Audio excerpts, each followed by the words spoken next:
So friends, we are in our subject, that is fifth week, risk conscious operation management of complex engineering systems, and then the subject of today's discussion is integrated risk simulation framework.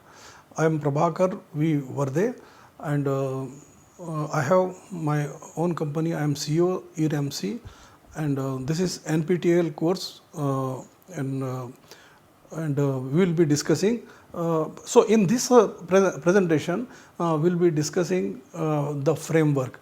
Then in the next two presentation, we will go to the probabilistic modeling and probabilistic risk assessment, which are the central topic.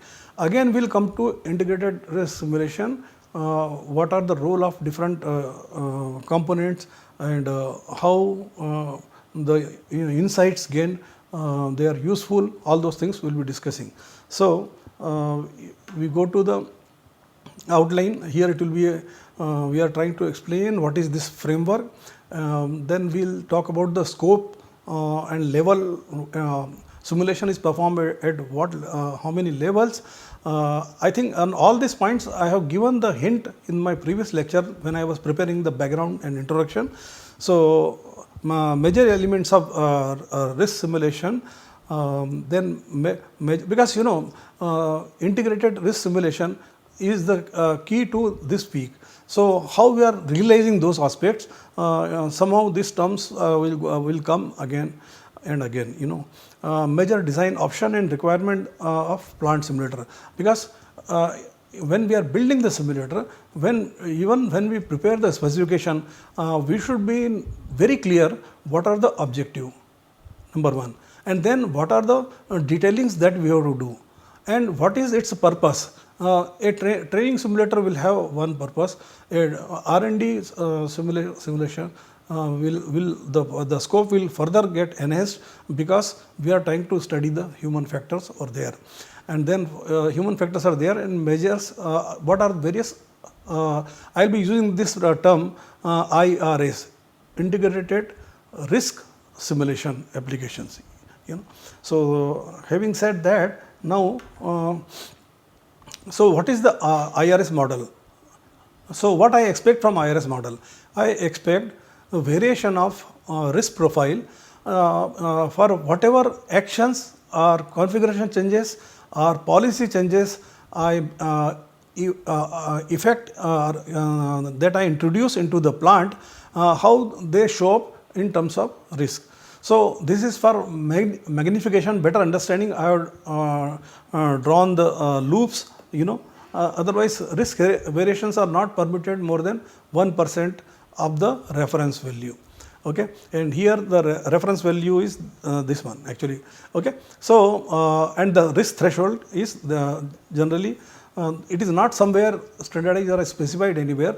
For the case of demonstration or studies, I have taken it here. And of course, the minimum risk from a complex engineering system that you can expect is 1 into 10⁻⁸ per year. Okay, so and this line shows the timeline.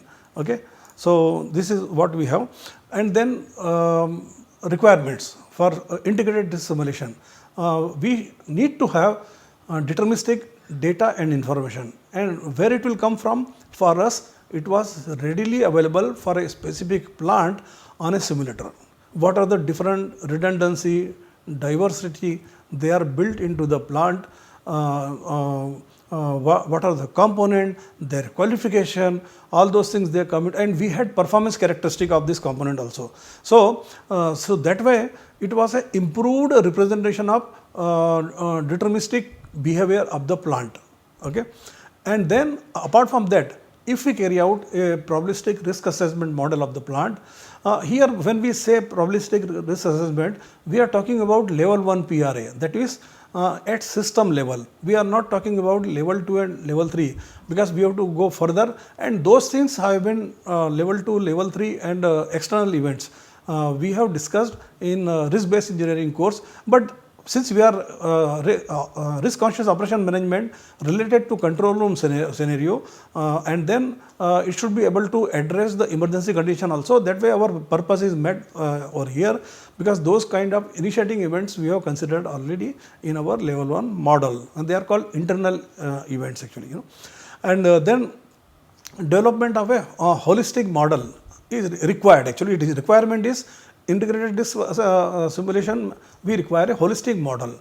It should take into account deterministic, probabilistic, and then various component and human factor phenomena.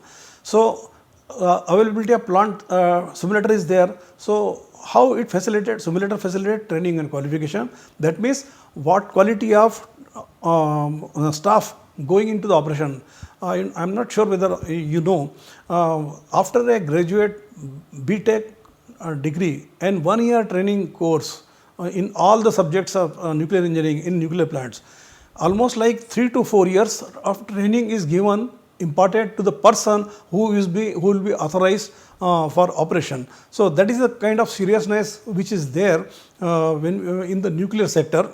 That after training also, they have to go through various tests and exams like written test, then viva, and then final authorization. So it is not tough, I would say, but it is very intensive period you have to go before you take charge of the plant, and management of operation risk requirements. And all this stuff, they are very well trained for various scenarios and various situations. And then now there is a trend, or in many nuclear power plant, there is a discussion on of risk monitor.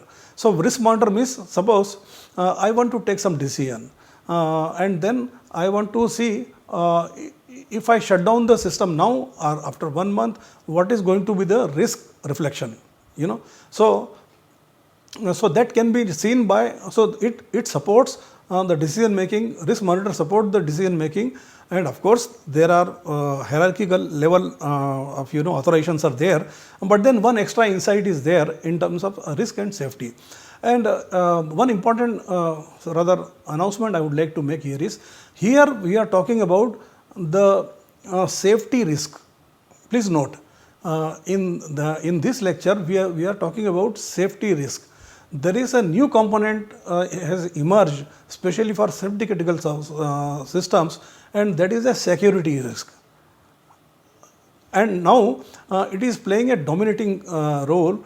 So it requires a robust mechanism and analysis and provisions in the plant for security. So security risk, and this will be one of the lectures, separate lecture on security, probabilistic security risk assessment. Okay, so you can understand like this. When we talk about safety risk, we are talking about random failure. They are not deliberate failure.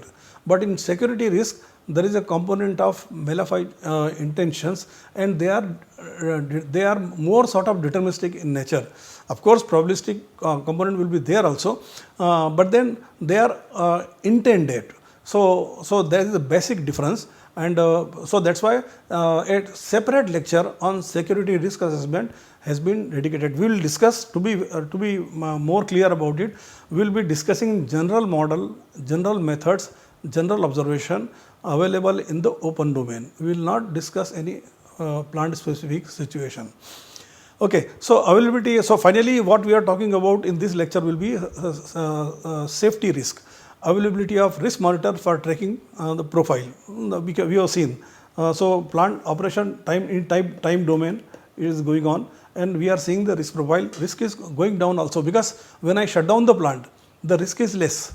So the periodic shutdown, the risk doesn't become zero. So at least for nuclear systems, risk doesn't become zero. There is a residual risk. Decay hit we call that keeps producing, and then maintenance works are going on. Systems are, so the human factor consideration also comes into the picture. So that is the situation actually.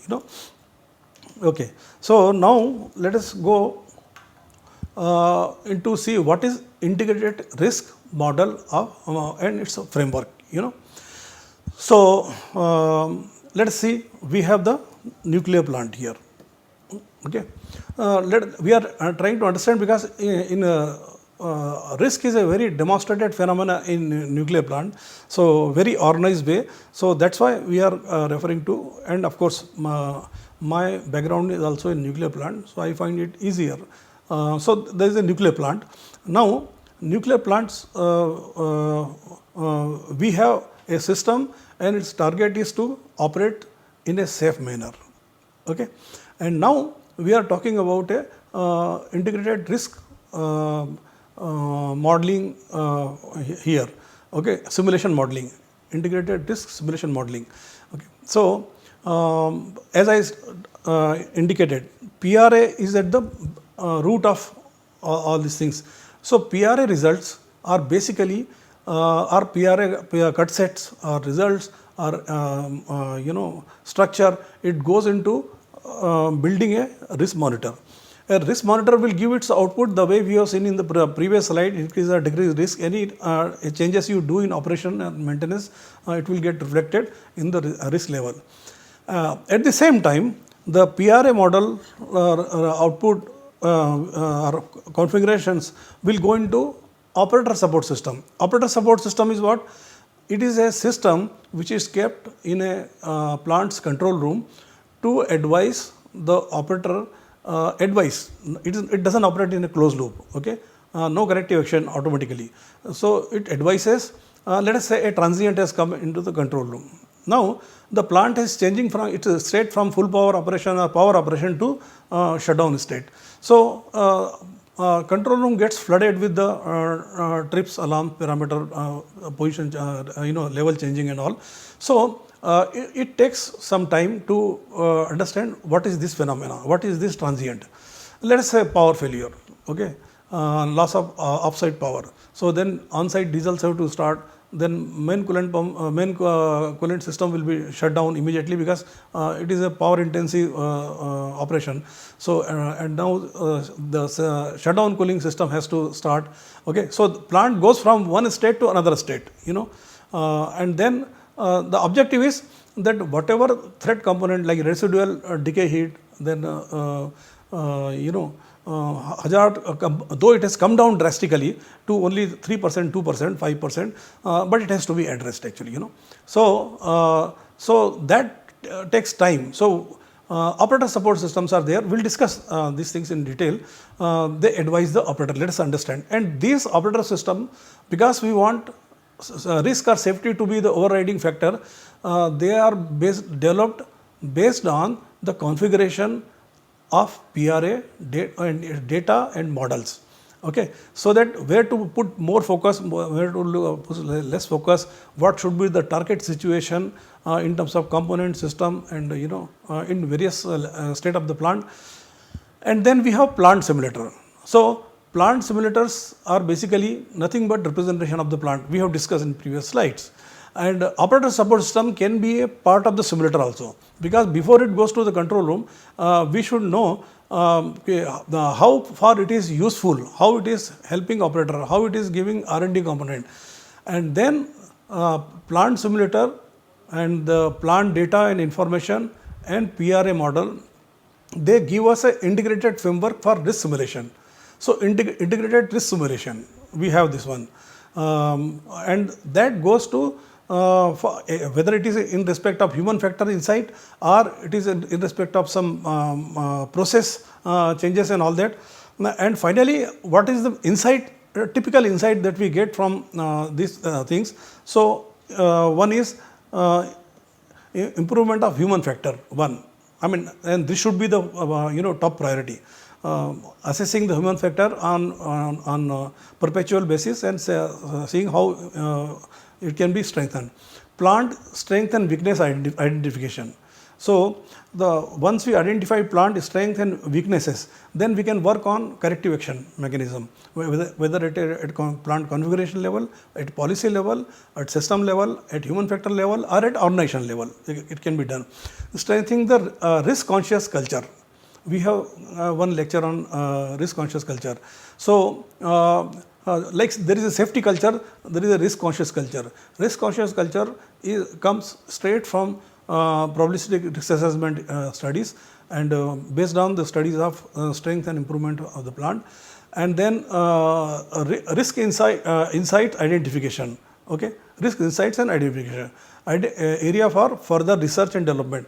In fact, a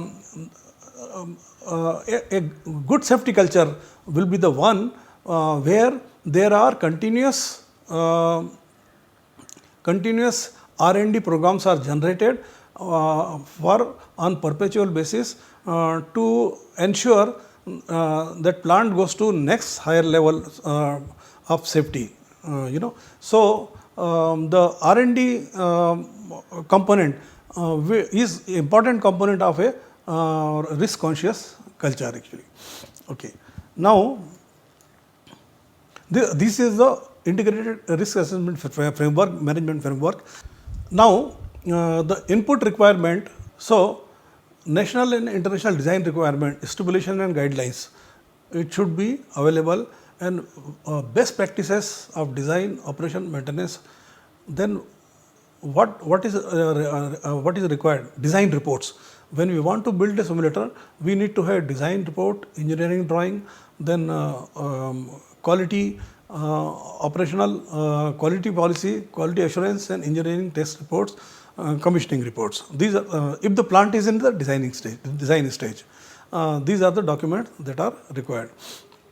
Plant operation details always will use approved documents, okay, authorized and approved documents. So here national and international requirements, stipulation and guideline for operating plants, and design manuals and engineering flow sheets and drawings, then operational manuals, then plant technical specification.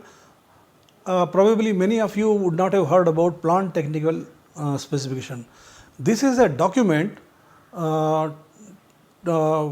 which should be followed strictly during plant operation and maintenance.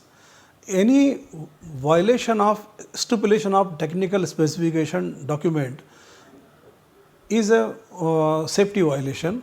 So the regulator should be sensitized and informed about it, and then reviews and all happens. So tech spec violation, or in short it is a tech spec violation, is becomes a safety matter, and it requires a review from the regulators, and whatever regulatory stipulations are there, that has to be followed.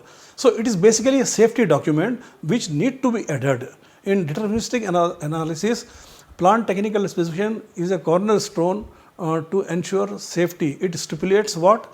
It stipulates the fundamental design safety limits, it limiting safety condition, then limiting safety system settings, maintenance surveillance schedules, and of course organizational structures, and there are many other components also. So plant has to operate within the given stipulation of technical specification. So optimization of technical specification is one of the very interesting area in risk conscious operations management. And then we have operating experience on system structures and components. System structures or component in integrated way, it will be called SSC, and its performance, incident report, surveillance report, all the past data that we have from the plant, it forms part of developing even a PRM model or even simulator, because simulator has to reflect all this situation, and these data are required. Data is required. Okay. Now, what are the different level of simulation? So at material level, let us understand very fatigue failure. Okay, fatigue failure is nothing but crack initiation and crack propagation wherever there is an area of stress concentration, and structural mechanic or a lot of studies are done to understand the crack properties, its propagation properties, whether it is a thermal fatigue or mechanical fatigue. I mean, let's take the simple example on electronic board. Solder failure is one of the dominant mechanism or major mechanisms which disrupt operation of electronics. So, solder failure, and it happens normally in the thermal fatigue, cycling that the board is seeing, and or degradation in passivation layer of electronic components. So, these are happening at the material level in a component. So, material and component level we can say. But there are certain failures which are related to component level. So, the component is nothing but again assembly of small parts. So, any part failure is taken as a when it is taken as a failure when it is not meeting its intended purpose. Okay.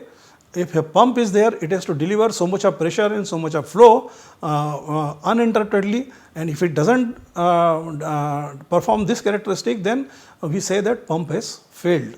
And with the pump, sometimes pump is taken, motor is taken as part of the pump, sometimes it is taken separately. So, these are different boundary conditions that we would define when we do risk assessment, and then system level or plant level simulation. Okay. So, material level we do a lot of testing on universal testing machine and try to understand the fracture mechanics, and there are different fatigue characteristic monitoring systems that are available.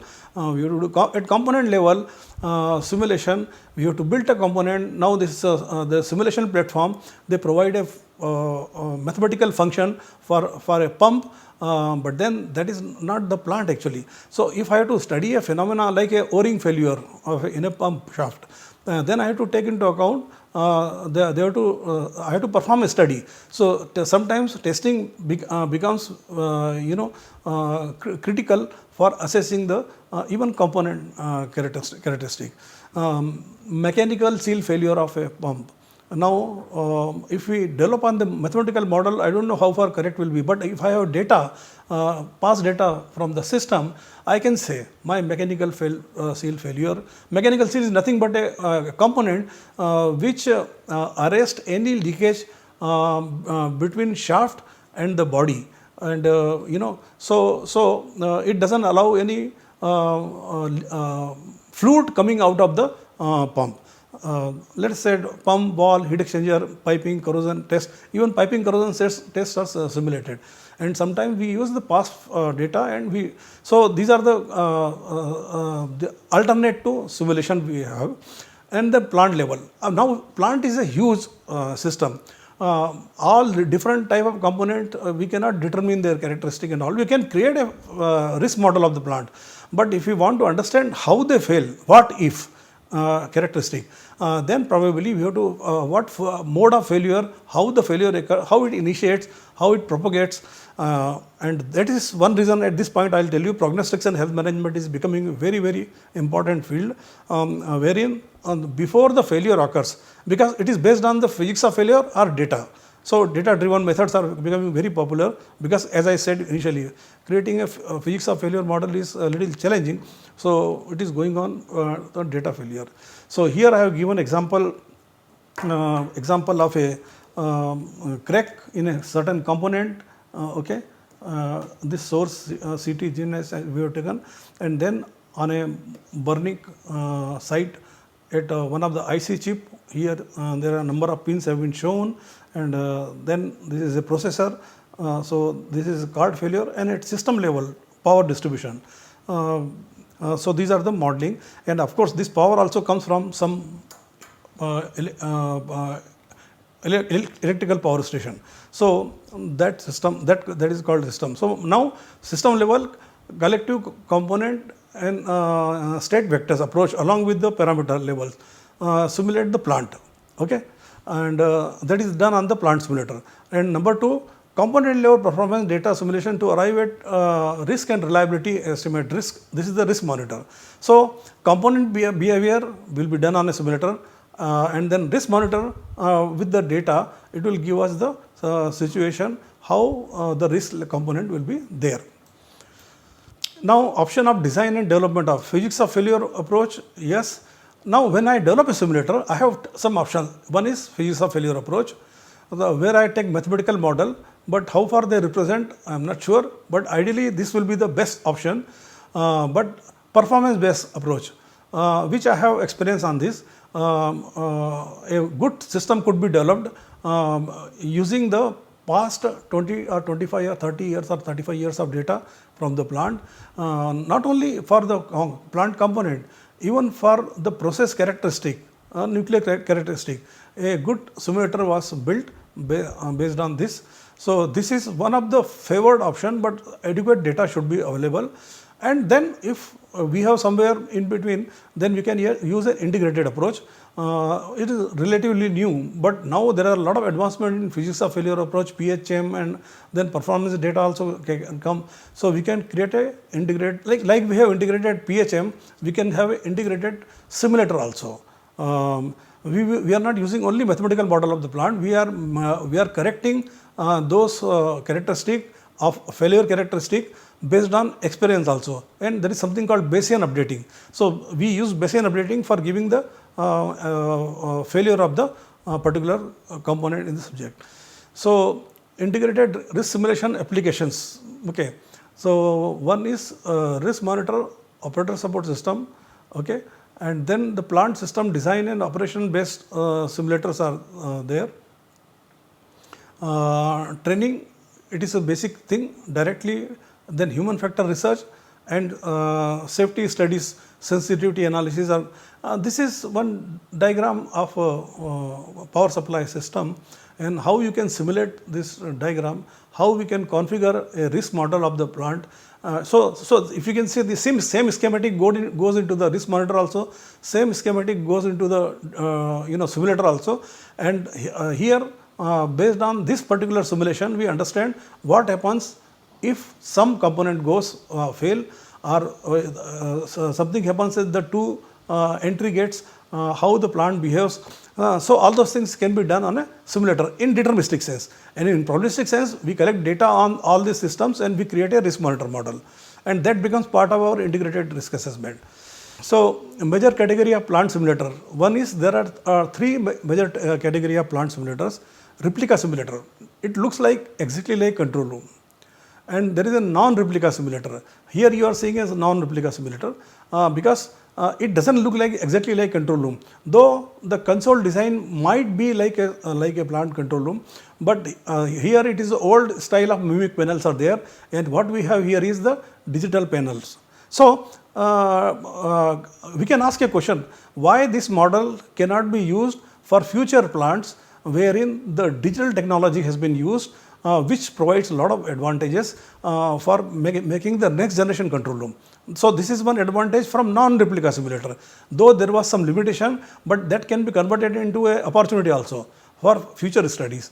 And the experience suggested is this topography is much better because each screen can be we can do multiple tasking. Some phenomena has occurred, so I can use only two screen and I need not run around the plant, and I can see on two screens and hear graphical behavior and how they are varying, and so, then I am sitting here, so I can model all these characteristics. This is called console. On top they are called trip and alarm windows. These are called mimic panels, soft mimic panels, and these are trend monitoring, whatever parameter we select, and there are some control logic, data logger and all that. So, standalone computer based simulator for safety function. So, so these three operation, these are very small thing traditionally people have been using for modeling physics phenomena or certain things, one computer or two computer, but then for full scale simulator you have to have something like this as the available, because for training it is very effective, because and of course, since it is a non-replica simulator, when the operator goes into the actual control room, he should be given retraining of 15 days, how this is different, topology is different here, locations are different here, and how he will face in the control rooms. So, both this side he should be able to, so there should be a coefficient of learning on control room condition as part of training actually, Now, major design requirements of a simulator. First, you have large scale video screens will be there, and then there will be a network computer, then it is a main computer, TCP/IP, and then console design, because these will be back, you saw that screens, video screens and all, and these are the console. So, data is going to from the main server, it goes to the screens, it goes to the console also, and it goes to the various stations also. Okay. So, that is how the simulator is behind the configuration in a simulator. So, plant control room, status monitoring, maneuvering, mimic panels for observing and controlling the status, implementation and plant control room and protection logic, trip alarms, audio visual system, these are all part of any control room, and same thing is reflected into a simulator also. So, what are the basic fundamental design features that are required on a simulator? So, compared to plant control room, there is one more station, that is called training station. From here, the instructor generates various session, let us say loss of upside power, and then on the console it sees the trainees reaction and how to manage this situation. Okay. So, that does two functions, one is training, and here we can monitor the stress level of the on the operator by either by visual cameras or by putting additional advanced devices if we are into R&D and all.